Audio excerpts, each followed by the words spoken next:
Pirmais numurs mūsu debitants ir labajā flangā. Tūlīt viņu arī redzēsim. Lūk, ekrāna maliņā dodās uz centru 21. numurs, Hasans Bala, komandas debitants virslīgā.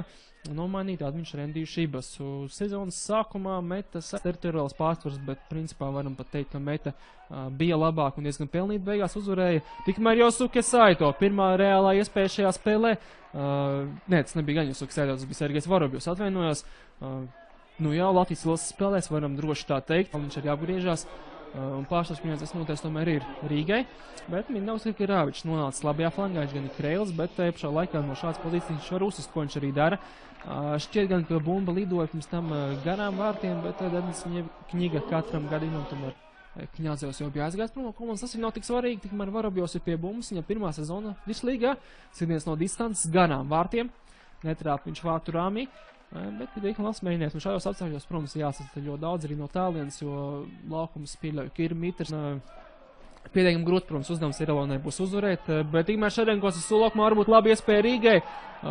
Saito vai arī vai nu nesanāca, vai arī varbūt negaidīja šo piespēli, bet epizodes noslēgums pagaidām tomēr, lai arī izlīdzinājis spēle meta, bet tomēr nedaudz bīstamāk uzbruk joprojām Rīga. Tikmēr Abdullahi solaukumā sita, vai arī piespēlē gara vārtiem.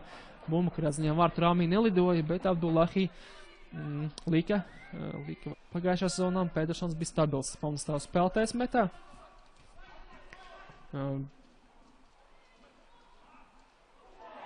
23 spēles viņam un 4 gūti vārti. Pirms tam Jelgavā spēlēs, pirms tam apmierināts ar to, ka ļoti daudz šādu iespēju. Tikmēr redzam fonā, ka Kamara jau saģērbies, tā kā viņš ne tikai ies laukumā, bet to darīs jau šajā puslaikā, nevis otrajā. Grūti pateikt, kādēļ šāda maiņa, varbūt kādam savainojums ir, vai varbūt vienkārši neapmierina tas, kas notiek laukumā Homuhu. Un to pēc spēles uzprasīsim. Tikmēr Abdullahi solaukumā nometiņš bumbu Indrānam. Laba iespēja bija Dāvim Indrānam, bet teicam aizsardzībā nospēlēja Kņāzevs, bloķējot šo sitienu. Pēc tam jau šī epizode vairs nebija tik bīstama, bet ja nebūtu nobloķējot šo sitienu, kas zina, kā būtu beigusies. Indrānam bija laba pozīcija ar kreiso kāju gan. Man liekas, ka Indrāns tomēr nebija Kreilis, varbūt arī kļūdās, bet kādā ziņā epizode tik un tā bija. Pozīcija bija ļoti laba Indrānam, bet saulaicīgi izklupinā nospēlēja Kņāzevs. Tikmēr jau labajā malā Rīgas uzbrukums, centrējums, Vorobjovs aizsniedzas un ir arī vārtu gūms. Sākumā likās, ka Grigorjevs glābi komandu, bet tomēr ne. Bumba šķērso vārtu līniju un Sergejs Vorobjovs laikam ir tāds, kurš puslaika izskaņā ir atklājis rezultātu 43. vai arī 42. minūtes beigās savaļnieki centrējumi. Skatāmies, kas te notiek. Vorobjovs pārlec debitantu Balu. Jā, Grigorjevs bumbu skāra, bet glābt viņš nespēja. Tur Saito pat nepieskārās. Bumba jau pati atstāja, var teikt, laukuma robežu, šķērsoja vārtu līniju un ildoja vārtos. Vorobjovs pēc tam pat neliela arī savainojumu guva, tagad viņš ir atpakaļ kājās, un Vorobjovs šajā sezonā gūs savus šķiet, ka 4. vārtus vajadzētu būt. Jā, viņam bija 2 vārdi Daugavpilī, un pēc tam viņš iesta pendeli. Citā spēlē šī viņa jau Abdullahi. Iespēja sīsta Grigorāvičam noraujas. Viņam sitiens nedrā, viņš lēva pa bumbu, un pēc tam jau Indrāns raida apaļo priekšmetu pāri vārtiem. Pāris. Tāda arī trauksmaina brīža ar afrikāņu leģionāriem. Labais centra aizsargs. Kļūdās Kņiga un Kaspar iespēja Abdullahi. Raida viņš bumbu garām vārtiem. Kņigam vēl viena tāda kļūdiņa. Šī jau krietni rupjāka sanāca un varēja tikt par to sodīts. Miezis, tikmēr centrējums solaukumā. Grigorjevs spēlē ar dūri, bumba savaļniekam. Nespēlēja viņš ar galvu, mēģināja bumbu nolaist uz zemes, un Kamara sita gan pāri, gan garām vārtiem. Tālāk starp rezervistiem ir Ingars Sārnims Stuglis. Potenciāls tu jau krietni sliktās pozīcijās pret labāko četrnieku. Piemēram, Jelgavai zaudējums Liepājā arī būs ļoti sāpīgi. Savukārt uzvaras gadījumā šī līderu grupiņa, ja neskaidām Ventspili un Spartaku, tad šī ne līderu grupiņa, bet grupiņa, kas ir starp 3. starp 7. vietu, būs ļoti tuvi. Tad ir tikmēr savaļnieks un 2-0. Kyosuke Saito šķiet gūst vārtus, jā, viņam 3. vārtus šajā sezonā. Sezonas pašā sākumā Saito bija ļoti rezultīvs, guva 2 vārtus, tā kā Laikiņš klusēja, ka Laikiņš arī nespēlēja, kā jau minēja, traumas dēļ atgriezies pēc ilgāka laika, viņš ir sastāvā, atgriezies pamatstāvā un noslēdz viņš Savaļnieka piespēli vārtu priekšā, un Robertam jau 2. rezultīvā piespēle šajā mačā, un 2-0 jau ļoti labs pieteikums šajā mačā ir uz uzvaru.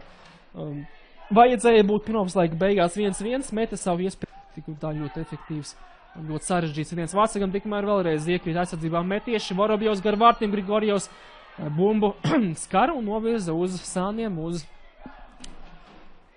stūrkarodziņu, no kurienes izpildīs, protams, Roberts Savaļnieks, bez standartiem pagaidām neko bīstam īsti nav izdevies izveidot. Varbūt tagad sanāks, tagad arī sanāk, un šķiet, ka Ivans Kņazevs sit pāri vārtiem no vārtu priekšas. Lieliski iespēja Ivanam Kņazevam, lai panāktu 3-0. Nu, tas gan lai pārdzīvos vasaru. Bet vismaz šobrīd Daugavpils ir izteikti kanāts spēju, bet tikmēr Abdullahi lieliski iespēja vēl viens sitiens un glābja šī, ka Denis Kņiga vai arī viens no aizsargiem, tur Oļegs Laidans bija vārtu priekšā, kad ziņā viens no viņam komandu glāba, 2 labas iespējas bija metēt, viņam neiecās viņš līdz bumbai, Ingars Sārams Stuglis. Abdullahi apgriežas, var sist bloķēņa sitienu Šarenkos jau bija uz zemes, bet ļoti veiksmīgi izdevās viņam bloķēt šo sitienu, un tagad jau pretsbrukums Saito piespēlē. Vardaņjans, nu iespieda meta šajā uzbrukumā Rīdznieks, Uldriķis soda laukumā, Uldriķis joprojām ar bumbu sit pa vārtiem, būs stūrstiens. Sitiens pat varbūt labs nesanāca, tāpēc pat labi, ka būs stūrstiens. Šķietiem labākais, ko varēja Uldriķis izgājienā, bet pie tālā vārtu staba Stuglim neizdodas līdz bumbai tikt. Stuglis un Kalniņš uzskata, ka bija jābūt stūrstienam, ka pieskārās kāds no futbolistiem bumbai, tikmēr brīdinājums tiek piešķirts, tiek piespiests Kirillam Ševaļovam. Apzināti šādi apturēja metieti, vairāk tāda apstākļa sakritība, no kuras arī Rīgas futbolists vairs nevarēja izvairīties, pie bumbas Stuglis un Osipovs. Kreilis Osipovs un labās kājas, labo sitamo kāju Stuglis. Sieniņā 2 spēlētāji, Osipovs centrē un 2-1! 9-10 līdz pamatlaika beigām meta atjauno kārtīgu intrigu pēc centrējuma vārtus, kurš pat vārtus guva Gatis Kalniņš, šķiet, ka vārtus guva bumbu uz laukuma centru aiznes Roberts Uldriķis, nu skatāmies Stuglis pārlic pāri, Osipovs centrē un... Nē, tas nebija gan Gatis, vai tomēr bija Gatis Kalniņš, vai arī Kirills Ševaļos. Laikam, ka tomēr Kirills Ševaļos, grupa bija pateikt, man liekas, ka tomēr Kirills ir kāds arī bumbai pieskārās. Kārtīgi intriga ir atgriezusies šajā spēlē. Diezgan pelnīt, jo pēdējās minūtes 10 jau tiešām Brieda vārdu gūms meta ļoti agresīvi spēlēja, jau pēc šīs dubultās spēlēm maiņas meta arvien agresīvāk mēģināja spēlēt bez bumbas presi. Un ir arī 1-2. Vēl 8,5 minūtes laika šajā spēlē. Stuglis centrē, Kņiga vēlreiz netiek līdz bumbai izgājienā un Uldriķis sit ar galvu pāri. Nu, nē, tas laikam nebija Uldriķis, jo Artjums Osipovs, jā. Solokmā sit ar galvu pāri vārtiem, nu viņam bija jālīdzās atpakaļ. Savaļnieks, Saito prasa bumbas, to arī saņem Japānis solokmā, Japānis sit bloķēņu šī sitienu no Šerifī, bet izskatās, ka bumba tāpat lidoja krietni garām vārtu rāvim. Būtu lidojusi, būtu tikusi, gala Vorobjovim te arī pārkāpums, bet ļauj spēlēt Rīgas Saito. Saito lieliski iespēja Japānim un atkal viņš netrāp vārtu rāmī. Šoreiz Šerifī nepagūva bloķēt sitienu, bet kļūdījās atkal Šerifī pozīcijas izvēlē un Saito otro reizi. Labā pozīcijā nokļuva pirmā reizē. Saito. Mājiņkustību ļoti āsi nospēlēs Stuglis, manuprāt, būtu jābūt zeltnējai kartītē, tā arī būs. Šajā sezonā pat, ja neskaito sarkano kartīti pret Jelgavu, pat gribēja varbūt, nu jā, te prote. Spēcīgi viņš ir Grigorjova virzienā, iespējams, ka arī apzināti. Un te, principā, vēl viens pārkāpums ir pret Savaļnieku, to nelielu nobīdu arī parāda Naļvaiko, un vēl viena zeltnā kartīte Edgaram Vardaņjanam šoreiz. Nav bijusi pārāk rupi spēle, bet kārtītes ir sakrājušās. Nu, redzam šo epizodu, sapratīsim, ka diezgan acīm redzam Vardaņjans nospēlēja neatļauti pret Roberts